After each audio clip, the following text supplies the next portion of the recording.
Hello, all you beautiful ladies and classy gentlemen out there. This is your last call for insight, and I figured we would do something a little bit unorthodox. We're going to have a open discussion regarding a few things that I think are very important, and hopefully drive a few new important roles home for not only my subscribers, but possibly for some of the new listeners that happen to come across this live stream.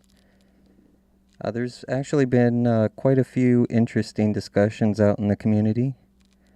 First off, I'd like to acknowledge and do a salute to Uncle Stu, the old man on the block. I honestly didn't think you would respond to my @tag as quickly as you did, so I appreciate you not only acknowledging the video, but also giving me the shout out. So thank you very much, sir. I do appreciate it. As far as what we got going on for today, there were some very strong topics as well as conversation that I did want to bring up. I do have a few receipts, but in general, it's going to be a very laid-back stream. And if by chance you have any questions, feel free to leave it down in the comment section. Or if you find what I say to be important, feel free to subscribe and stick around. So as far as what I wanted to discuss today, we were going to discuss rules 2, 3, and 4. They're in no particular order, and again, these are some of the things that I personally wrote down in this book or journal, and I just hopefully want to pass on a little bit of knowledge. And I've always had a firm belief when it comes to learning things especially, and I don't quite remember how I came across this learning method, but it might have originally been from my mentor, actually. Back when I was in college, I had two mentors. I had a professional mentor who was in commercial banking, as well as a academic mentor who taught finance. And I thought it was important to really learn from both of them, especially at the same time.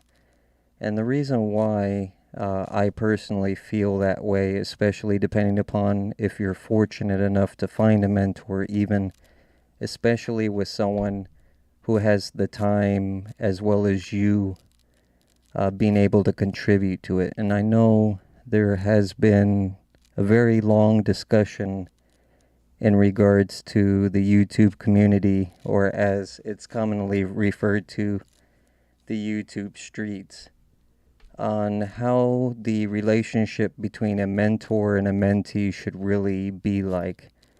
And I don't think necessarily any of them are wrong. I think they're all right.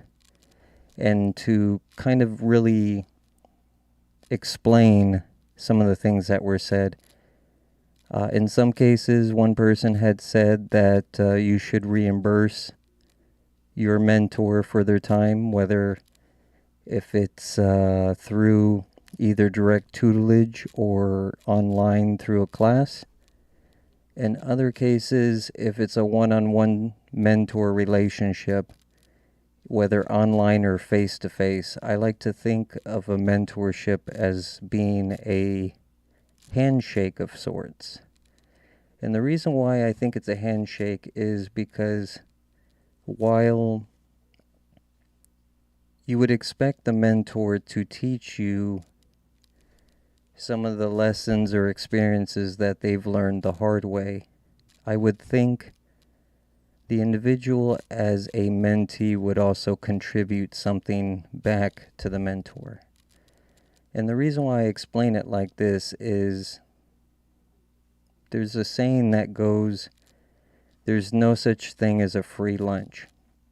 And I think it's very wise to at least acknowledge when you have any kind of relationship, whether it's a man and a woman, or however the relationship is defined, or if it's even two friends, I think as far as that relationship, let's just start with friends to keep it simple. They're your friend because you enjoy their company, they enjoy your company. And if push came to shove, or if you ever needed that person, you could always call them and you would know that they would have your back. And I think that's what's being provided within that relationship that creates that dynamic. And sometimes in the mentor and mentee relationship, it's not quite defined as what is expected or what is given, especially when the mentee is still in their early progress of learning. You know, maybe the little breadcrumbs or lessons that the mentor is providing, you don't quite understand, but they want to provide you with the knowledge in increments or in steps. And I know some individuals have felt, due to poor mentors in the past, that they think in some shape or form that their mentor is gatekeeping them. And I think that's very unfortunate. I would like to think that someone can always find another person to at least provide them with a little bit of insight. But I think we all learn at different paces, and there are different things that drive us on an individual level that's worth notating. So before we get down into the particulars, I wanted to first notate, we're going to rewatch one of these videos just because I think it proves a very valuable lesson, and then we will get into our discussion here. So just bear with me for one moment.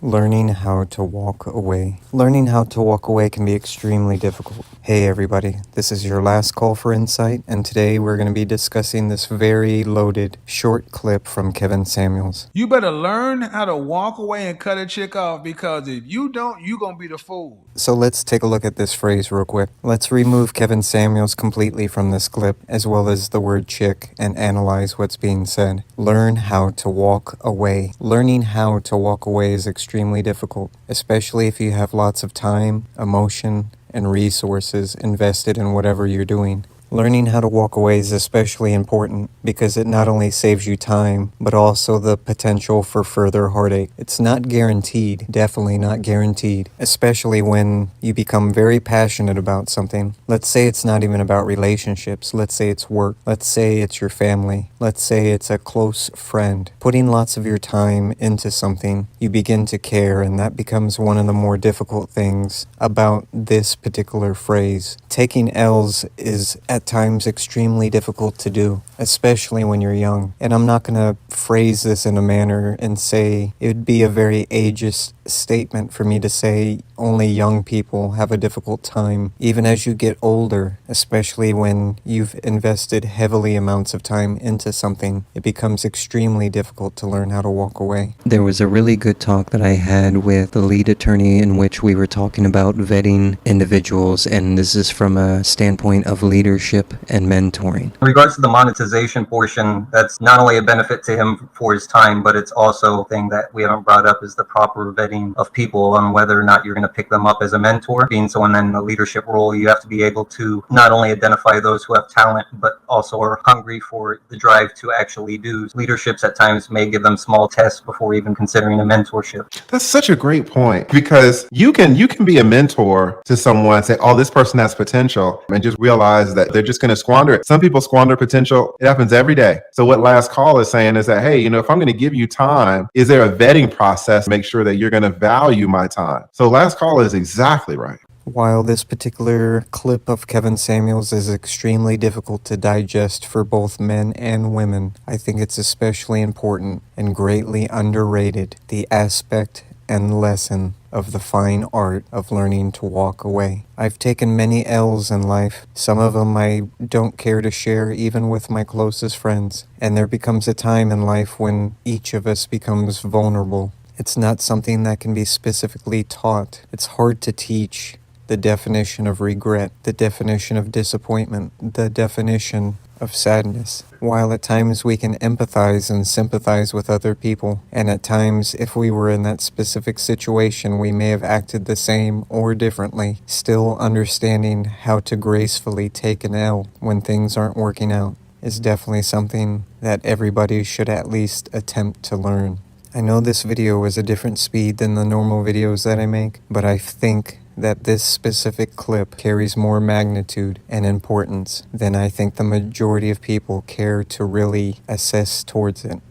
So much information. Think about it. Your prison.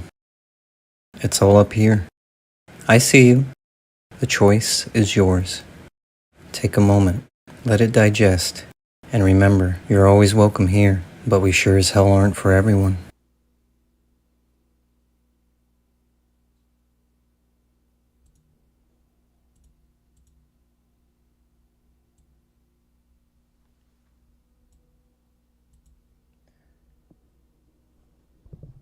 Learning how to walk away. The reason why I think this is important with mentoring and menteeing, especially depending upon when you have two individuals that are learning from one another. Again, you hope to be able to gain something from someone, whether it's knowledge, wisdom, or insight. And the reason why I first wanted to explain learning how to walk away and have this as the entry discussion, the thing that I was actually taught when I was considerably younger from my mentor was the understanding between those three. And I'm going to try to explain this in a manner that makes it incredibly easy to follow and understand, without, necessarily insulting anyone, and hopefully save some time. I would look at knowledge as being just the pure facts.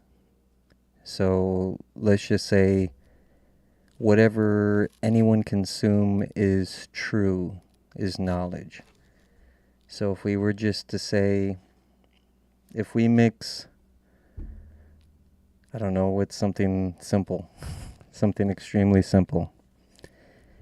Let's say that we were building something and it comes down to the fundamental of how to use a handsaw. And we want to cut a piece of wood perfectly straight each and every time. So whatever those facts and whatever that practice is just for doing that rudimentary activity, that is the knowledge. Now the wisdom portion would be using those facts and applying it to your life.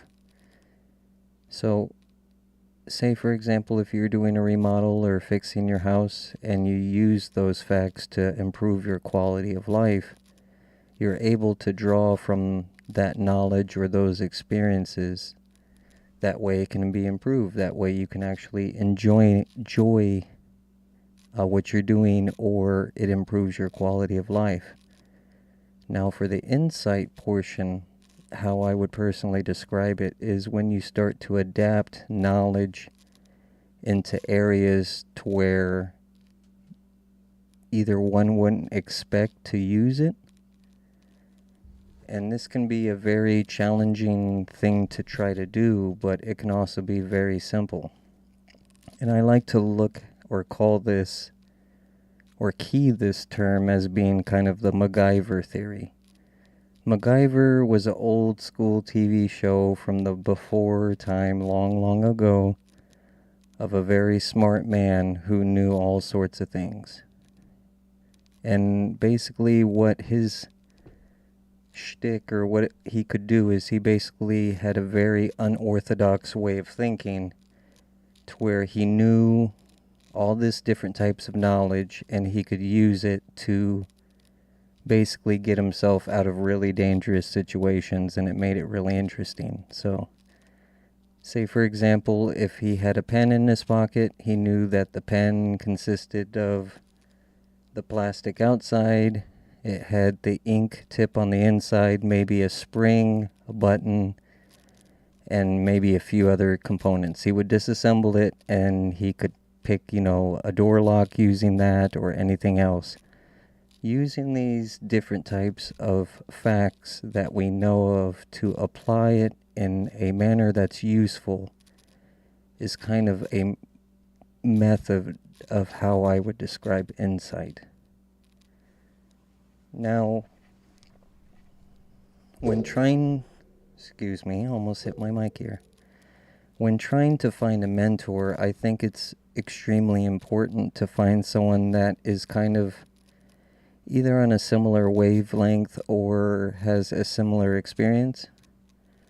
I had the opportunity to ask several of my friends and acquaintances on what they look for when they choose a mentee, if they're even going to do it.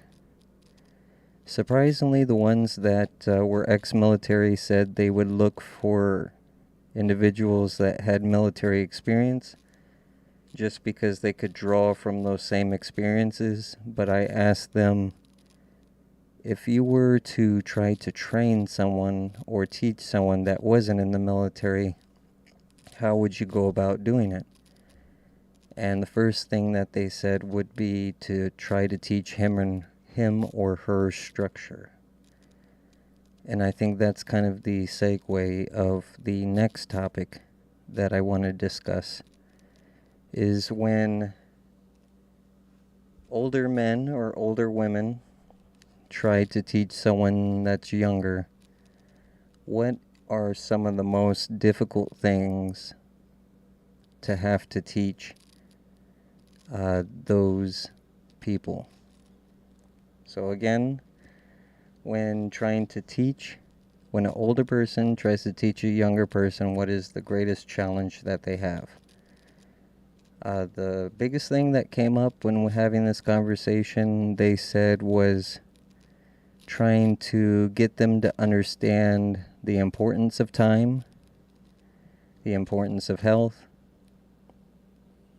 being able to draw on your experiences,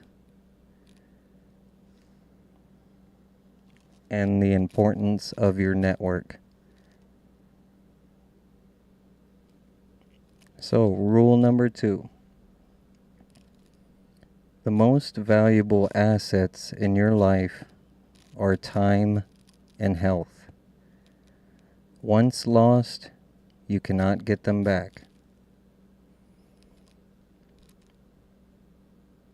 I'll say that once more. The most valuable assets in your life are time and health. Once lost, you cannot get them back. Now, the reason why specifically these two things are the most valuable assets is, again, they're irreplaceable. Time is irreplaceable, and your health is irreplaceable.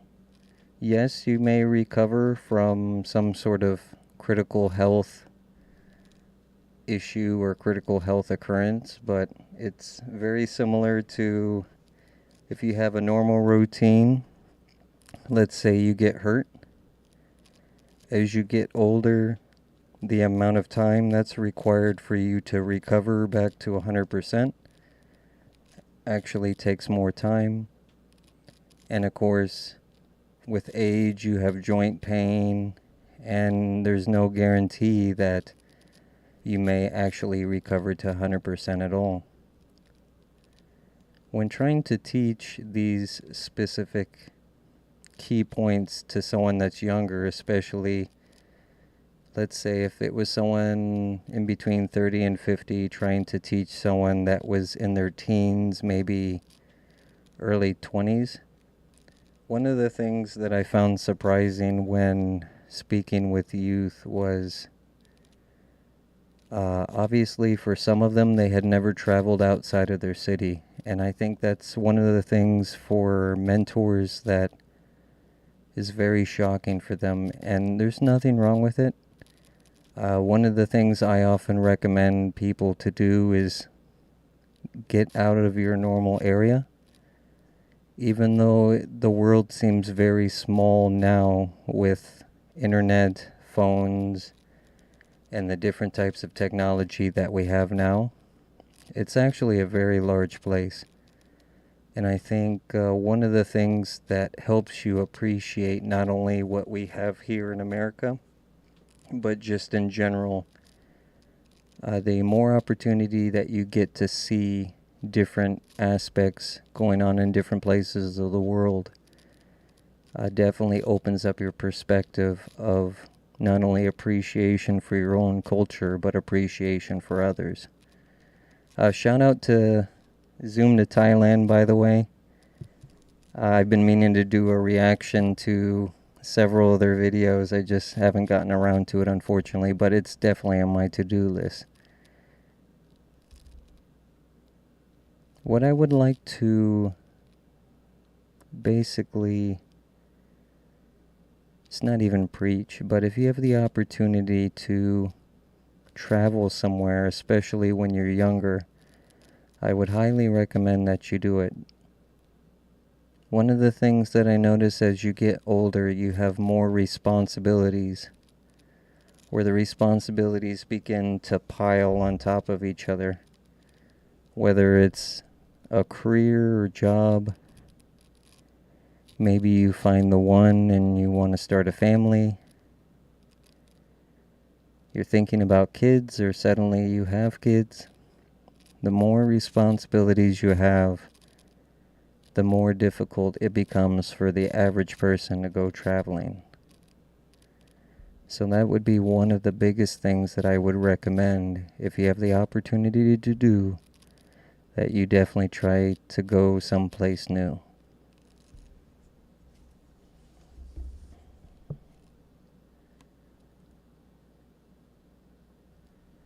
Rule number 3.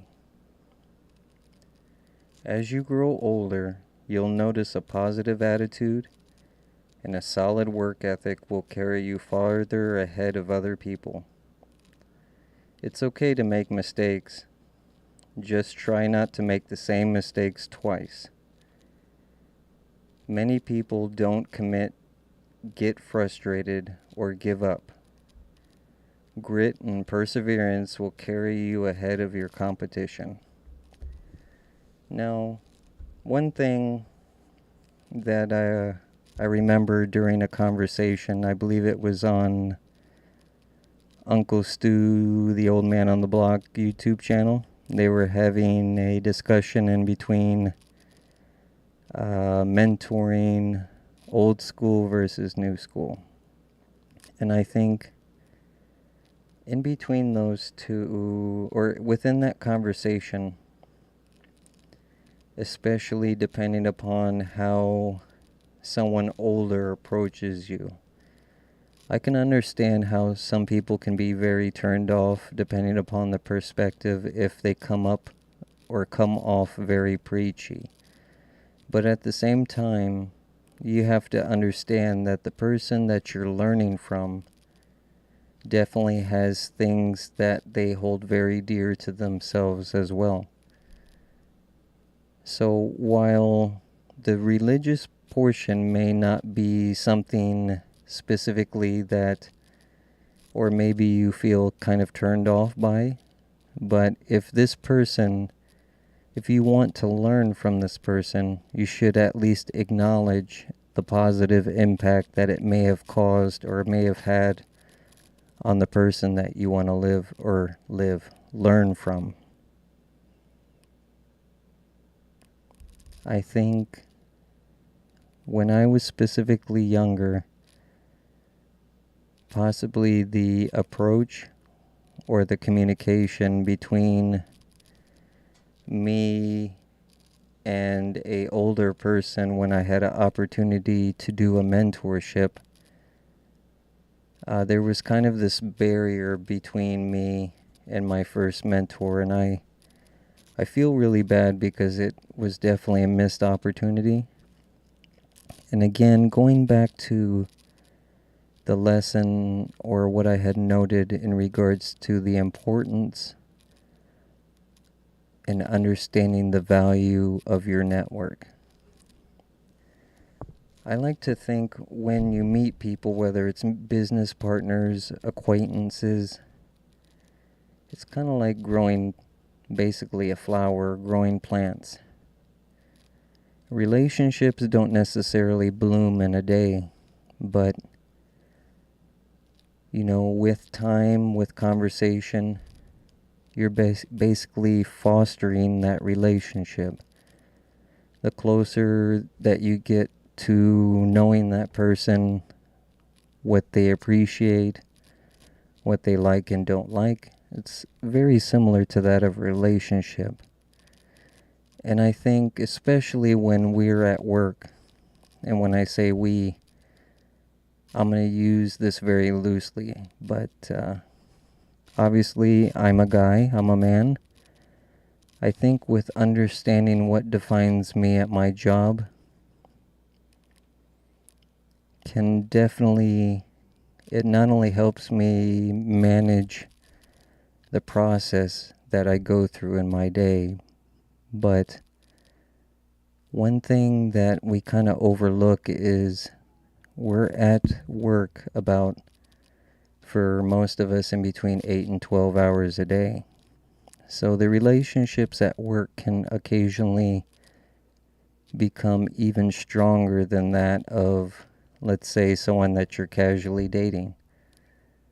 And I know that sounds very strange, but you have to look at it from the perspective of, if you're at work in between 40 and 60 hours every week, you tend to get to know those people actually relatively well. And I know for some relationships, if you see each other, let's say 3-4 days a week, or every day a week, if you see them every day for 3 to 5 hours, that's still 3 times 7, 21 hours. I'm at work 40 to 60 hours, so I kind of know the people at work almost better than I would my girlfriend or my significant other. And in some ways, that's actually kind of sad when you think about it, because if you had to recall any job, let's just say for the people who are middle age, slightly under middle age and older, if you recall someone that you didn't like at work, how much more difficult or how much did you dread going to that job because there was that one person that you didn't like at your job? I think you could probably remember something very specific about them that you can remember. Whether it's the conversations that they would have that just struck you wrong, maybe they constantly bothered you, and being surrounded in kind of that negative atmosphere. So again, depending upon how you have a perspective for or while you're functioning at work, those relationships that you build while you're at work can sometimes become stronger than that of a standard relationship. So that's why it's important to foster those relationships regardless if you're out and about, if it's the mentor-mentee, if it's your friend, if it's your significant other. I think networking is one of those things that is always going on, and it's often a underutilized tool. And that would be something that I would recommend.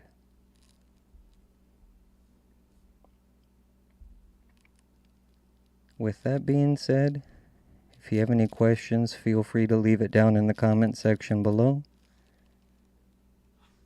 Hopefully something that I had mentioned in today's stream you found useful. And remember, you're always welcome here.